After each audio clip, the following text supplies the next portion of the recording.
Hello everyone, welcome to our channel Ganesha world. बच्चों, आज की वीडियो में हम क्लास 11th केमिस्ट्री में इलेक्ट्रॉनिक विन्यास की प्रैक्टिस करेंगे। इलेक्ट्रॉनिक विन्यास, और ये जो इलेक्ट्रॉनिक विन्यास दोस्तों हम करते हैं वो आबाहु नियम के अनुसार करते हैं। आबाहु नियम को मैंने पिछली वीडियो में आपको समझा दिया है। यदि आपने उसको नहीं समझा तो वीडियो के डिस्क्रिप्शन में उसका लिंक मिल जाएगा, आप उसको जाकर देख सकते हैं। ठीक है, तो एक बार दोस्तों मैं जो आबाहु का नियम है उस आबाहु के नियम को याद दिलाता हूं। इसके बाद हम इलेक्ट्रॉनिक विन्यास की प्रैक्टिस करेंगे। ठीक है, चलो एक बार आप समझ लीजिए। दोस्तों, हमें पता है जो आबाहु जो नामक वैज्ञानिक हैं उन्होंने 7 कक्षाओं के लिए अपना जो इलेक्ट्रॉनिक विन्यास का वो क्रम था वो बताया था। ठीक है, और इन्होंने ये बताया था कि जो इलेक्ट्रॉन होते हैं वो उपकोषों के कक्षकों में ऊर्जा के क्रम में भराते हैं। मतलब कम ऊर्जा वाला जो कक्षक है वो पहले भराता है और अधिक ऊर्जा वाला कक्षक बाद में भराता है। 1 मिनट उसको बता दे रहा हूँ। ठीक है, ये कक्षाएं हैं 1 2 3 4 5 6 और ये 7 कक्षाएं इस प्रकार की उनकी थी। ठीक है, अब ये पहली कक्षा है तो पहली कक्षा का ये 1s होगा, है ना, 2s होगा।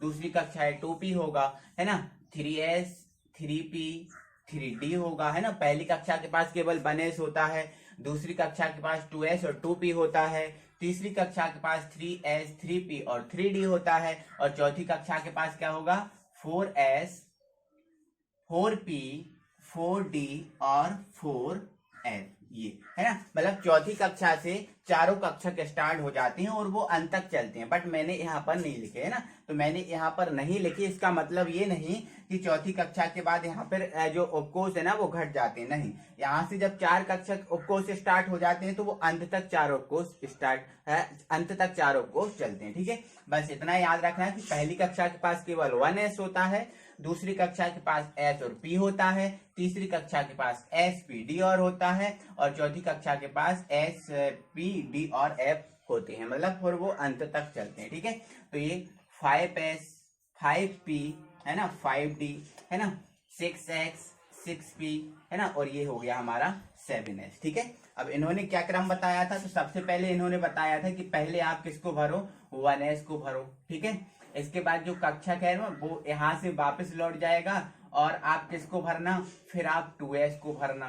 ठीक है, इसके बाद वो यहाँ से वापस लौट जाएगा, किसको भरेगा, 2p को और 3p को भरेगा, फिर वापस लौट जाएगा, फिर किसको भरेगा, 3s के बाद 3p को और 4s को भर देगा। ठीक है, फिर वापस लौट जाएगा, किसको भर देगा, 3d को, 4p को, 5s को भर देगा, फिर वापस लौट जाएगा, किसको भर देगा, 4d को भरेगा, 5p को भरेगा, 6x को भरेगा, फिर किसको भर देगा, 4f को भर देगा, 5d को भर देगा, है ना, 6p को भर देगा और 7s को भर देगा। ये इस टाइप का उन्होंने क्रम कोई बताया। ठीक है, तो इसको मैं एडजस्ट कर दे रहा हूं पूरा। ठीक है, चलो यहां से ये इसको भरेगा, यहां से ये वापस लौट जाएगा और फिर इसको भर देगा। ठीक है, इसको भर के यहां से फिर ये वापस लौट जाएगा और फिर किसको भर देगा भाई, इसको भर देगा। ठीक है, अब यहाँ से भर के फिर वापस लौट जाएगा और फिर किसको भर देगा, इसको भर देगा।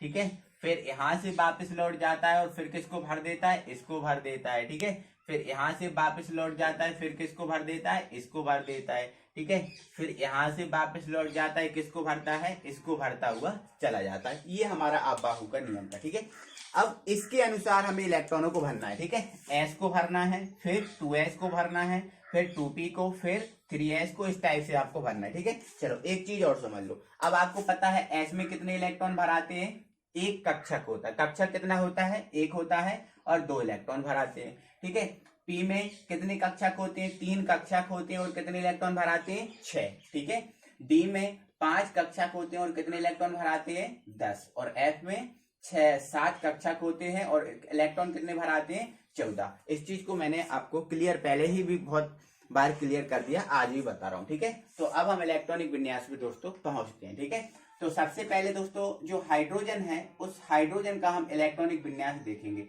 ये हमारा पहला क्या है, हाइड्रोजन। तो हाइड्रोजन का जो परमाणु क्रमांक होता है वो कितना होता है, 1। अब परमाणु क्रमांक 1 होता है, मतलब इसके पास जो इलेक्ट्रॉनों की संख्या वो कितनी होती है, 1 होती है। किसके पास, हाइड्रोजन के पास। ठीक है, तो सबसे पहले कौन भराता है, 1s भराता है, तो इसका इलेक्ट्रॉनिक विन्यास करेंगे तो क्या जाएगा 1s। बट इसके पास तो कितने इलेक्ट्रॉन है, एक ही इलेक्ट्रॉन है, लेकिन s में कितने इलेक्ट्रॉन भराते हैं, s में भराते हैं 2 इलेक्ट्रॉन, लेकिन इसके पास तो कितना इलेक्ट्रॉन है, 1 इलेक्ट्रॉन। ठीक है, तो आप क्या कर दो 1s 1 कर दो, 1s क्या कर दो 1 कर दो, क्योंकि 1 इलेक्ट्रॉन है तो हमने बता दिया 1 इलेक्ट्रॉन है। समझ में आपको आया? ठीक है, इसके बाद दोस्तों हम आगे बढ़ जाते हैं और दूसरा हम देखते हैं हीलियम का।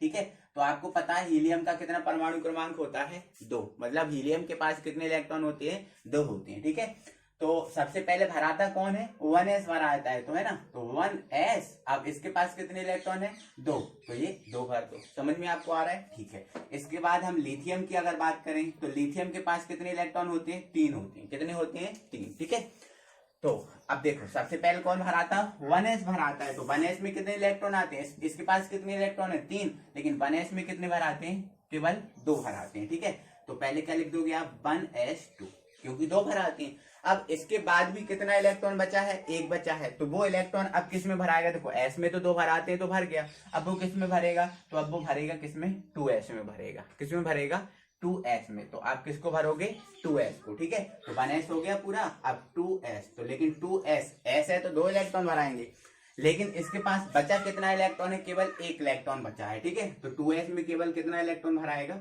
1 इलेक्ट्रॉन भराएगा। क्लियर हो रहा है ना? ठीक है, अब इसके बाद हम आगे बहुत बात करते हैं और बात करते हैं हम बेरिलियम की। किसकी, बेरिलियम की। ठीक है, तो बेरिलियम के पास कितना इलेक्ट्रॉन होता है, 4 होता है। बेरिलियम के पास कितने इलेक्ट्रॉन होते हैं, 4 होते हैं। ठीक है, तो भरो, तो सबसे पहले कौन भराता है, 1s2, इसके बाद कौन भराता है, 2s, है ना। अब इसके पास 2 भरा गए, अब कितने बचे, 2, तो s में 2 ही भराते हैं, तो 2s2। ठीक है, अभी छोटे छोटे बता रहा हूं, फिर मैं डायरेक्ट जंप लगाऊंगा। ठीक है, चलो अब इसके बाद बेरिलियम के बाद हम बात करते हैं बोरॉन की, है ना। इसकी बात कर लेते हैं, बोरॉन की बात कर लेते हैं। बोरॉन के परमाणु क्रमांक कितना होता है, 5 होता है। कितना होता है, 5। ठीक है, तो सबसे पहले कौन भराता है, 1s, तो 1s में कितने, 2, इसके बाद 2s भराता है, तो 2s में भी कितने, 2, है ना। अब कितने इलेक्ट्रॉन भर गए, यहाँ पर 4 भर गए। अब कितने भरना है, लेकिन 5 भरना है, तो अब 1 इलेक्ट्रॉन है वो किस में जाएगा, तो देखो 2s के बाद कौन भराता है, 2p भराता है। 2s के बाद कौन भराता है, 2p, और 2p में कितने इलेक्ट्रॉन जाते हैं, 6। क्या इसके पास 6 इलेक्ट्रॉन है भाई, नहीं, कितना इलेक्ट्रॉन बचा है, 1, है ना।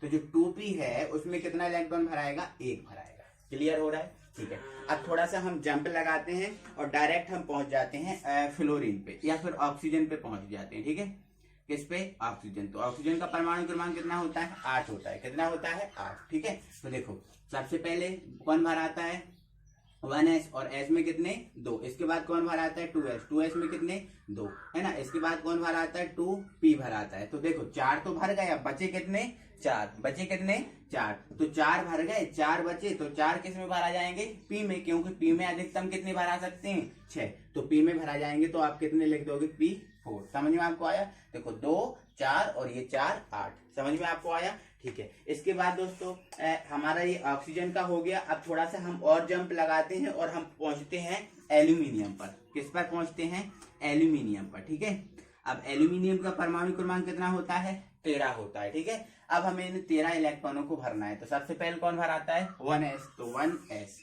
ठीक है, 1s में कितने, 2, इसके बाद कौन भराता है, 2s। ठीक है, तो ये 2s में कितने, 2, है ना, क्योंकि s में 2 ही भराते हैं। अब इसके बाद कौन भराएगा, 2p, है ना। तो देखो ये 2p, अब p में कितने भराते हैं, 6। ठीक है, तो 6, 2, 8 और 2, 10 इलेक्ट्रॉन तो भर गए। अब 3 इलेक्ट्रॉन और बचे, तो 2p के बाद कौन भराता है, 3s भराता है। ठीक है, तो 3s, अब s में कितने आएंगे, 2, है ना। तो 2, 4, 10, 2, 12, अब 1 इलेक्ट्रॉन बचा। तो 3s के बाद कौन भराता है, 3s के बाद भराता है 3p, है ना। कौन भराता है, 3p, तो 3p में कितना इलेक्ट्रॉन आएगा, 3p में देखो 10, 2, 4, 10, 2, 12, अब 12 तो हो ही गए, 1 ही इलेक्ट्रॉन बचा, तो p में 1 ही इलेक्ट्रॉन रहेगा, लेकिन भराते कितने हैं, 6, है ना, लेकिन हो भी तो उतने, है ना। समझ में आपको आ गया? ठीक है ना। देखो 13 इलेक्ट्रॉन थे, तो 1s को भरा पहले, है ना, फिर 2s भरा, फिर 2p भरता है, फिर 3s भर गया, है ना। अब 3p तक पहुंचे, तब तक 1 इलेक्ट्रॉन भरा बचा, तो इसमें हमने कितना इलेक्ट्रॉन भरा, 1 इलेक्ट्रॉन। ठीक है, चलो इसके बाद दोस्तों हम आगे पहुंचते हैं और डायरेक्ट हम जंप लगाते हैं कैल्शियम पर। किससे, कैल्शियम। तो कैल्शियम का परमाणु क्रमांक कितना होता है, 20 होता है। कितना होता है, 20, है ना। तो इसको भरिए आप। देखो सबसे पहले 1s2, फिर 2s2 है ना, फिर 2p6 है ना, फिर 3s2 है ना, और फिर 3p6, ऐसा ही चलता है ना। देखो अब 3p6 तक तो पहुंच गए हैं ना यहाँ तक। तो अब देखो इलेक्ट्रॉन कितने भरा गए वो देख लो, 2 4 10 2 12 और 6 18 इलेक्ट्रॉन तो भर चुके। अब 2 इलेक्ट्रॉन और इसके बचे हैं। तो अब जो 2 इलेक्ट्रॉन भर, देखो 3p के बाद कौन भर आता है, 3p के बाद भर आता है 4s भर आता है। कौन भर आता है, 4s। ठीक है, तो 4s। अब s में कितने इलेक्ट्रॉन आते हैं, 2, और 2 ही इसके पास बचे हुए हैं, तो ये भर दिए हमने 2 इलेक्ट्रॉन। ठीक है, अब देखो इसके क्या 20 इलेक्ट्रॉन हो गए, बिल्कुल हो जाएंगे। 2 4 8 10 नो हाँ 10 2 12 6 18 और 2 20 हो गया। ठीक है, तो दोस्तों इस प्रकार से हम किसी भी मतलब एटम का, किसी भी तत्व का इलेक्ट्रॉनिक विन्यास हम कर सकते हैं। आप कोई सा भी तत्व उठा लो, किसी भी तत्व का आप इलेक्ट्रॉनिक विन्यास कर सकते हैं। जैसे दोस्तों मैं आपको जर्मेनियम का करके बता रहा हूँ। ठीक है, जैसे हमने 9th उठा लिया जर्मेनियम। क्या उठा लिया, जर्मेनियम। अब यहाँ जर्मेनियम का परमाणु क्रमांक कितना होता है, तो जर्मेनियम का परमाणु क्रमांक होता है 32 है ना। मतलब इसका ये है दोस्तों, इसके पास जो इलेक्ट्रॉन होते हैं वो कितने होते हैं, 32 होते हैं। ठीक है, अब इसका समझिए। अब 32 इलेक्ट्रॉनों को भरना है, तो सबसे पहले कौन भराता है, 1s। ठीक है, तो 1s2 है ना, फिर 2s2, फिर 2p6, फिर 3s2, फिर 3p6। ठीक है, अब 3p6 हो गया। इसके बाद कौन भराता है, 4s। ठीक है, तो ये 4s, s में कितने 2। ठीक है, अब इसके बाद कौन भराता है, 3d। देखो 4s के बाद देखो ये वापस लौटता है और किसको भरता है, 3d को भरता है। ठीक है, तो 3d को भरिए, पहले आप काउंट कर लो कितने हो गए। ठीक है, 2 4 10 12 18 20, भरने कितने हैं, 32। ठीक है, तो यहाँ समझिए, 1 मिनट है ना। तो 4s के बाद कौन भराता है, 3d भराता है। ठीक है, तो 3d को भरिए। अब देखो d में कितने इलेक्ट्रॉन भराते हैं दोस्तों, 10 भराते हैं। कितने भराते हैं, 10। तो देखो 10 भर दिए, तो 20 और 10 कितने हो गए, 30 हो गए। अब 2 और बचे हैं ना, तो हमारा जो 3d है, 3d के बाद कौन भराएगा, 4p भराएगा। कौन भराएगा, 4p। ठीक है, तो यहाँ पर हम क्या लिख देंगे, 4p। अब p में कितने इलेक्ट्रॉन भराने हैं, 6 भराने हैं। लेकिन क्या इसके पास 6 इलेक्ट्रॉन बचे हैं, वो देखो। देखो 2 4 6 10 2 12 6 18 2 20 और 10 30, केवल 2 ही बचे। तो 3p में कितने इलेक्ट्रॉन भराएंगे, 2 इलेक्ट्रॉन भराएंगे। इस प्रकार से दोस्तों हम किसी का भी इलेक्ट्रॉनिक विन्यास कर सकते हैं। ठीक है, आपका कोई भी नंबर हो जाए है ना, कोई भी हो, किसी का भी हम इलेक्ट्रॉनिक विन्यास कर सकते हैं। ठीक है, अब जैसे दोस्तों हमें जिंक का करना है, किसका करना है, जिंक का। चलो जिंक का 30 है, उसको तो हम कर ही लेंगे। हाँ चलो मैं जिंक का ही बता रहा हूँ। ठीक है, जिंक का परमाणु क्रमांक कितना है, 30 है ना। तो देखो अब 30 इलेक्ट्रॉन, देखो वैसे भी हमने 30 इलेक्ट्रॉन देखो यहाँ तक भर दिए है ना। तो यहाँ से यहाँ तक का जो इलेक्ट्रॉनिक विन्यास होगा वो किसका होगा, जिंक का होगा है ना। क्योंकि यहाँ से यहाँ तक कितने इलेक्ट्रॉन भर गए, 30 भर गए ना। तो यहाँ से यहाँ तक का जो इलेक्ट्रॉनिक विन्यास होगा वो किसका हो जाएगा, जिंक का हो जाएगा। वेरी इजी है ना दोस्तों, है ना। चलो इसके बाद दोस्तों हमें यदि जर्कोनियम का भरना है, किसका भरना है, जर्कोनियम का भरना है, तो उस जर्कोनियम को भी भर लेंगे। देखो जर्कोनियम, ठीक है, मैं यहाँ पर 11वां लिख दे रहा हूँ, जर्कोनियम। ठीक है, अब यहाँ पर जो जर्कोनियम है, इस जर्कोनियम का परमाणु क्रमांक कितना होता है, 40 होता है। कितना होता है, 40। भरिए आप, कोई दिक्कत थोड़ी है ना। यहाँ तक 32 इलेक्ट्रॉन डायरेक्ट में भर दे रहा हूँ। ठीक है, 1s2 2s2 2p6, ठीक है, 3s2 3p6 4s2 है ना, 3d10 है ना। अब 3p, अब p में कितने भरते हैं, 6 भरती हैं। तो ठीक है, तो 3p6, तो 30 और 6 36 हो गया। अब हमें कितना, यहाँ देखो हमें कितने भरने हैं, इसमें 40 भरने हैं। ठीक है, तो हमारा क्या हो गया, 3p6 हो गया। No no no no no, 1 minute दोस्तों, ये थोड़ा सा मिस्टेक हो गया। 3d के बाद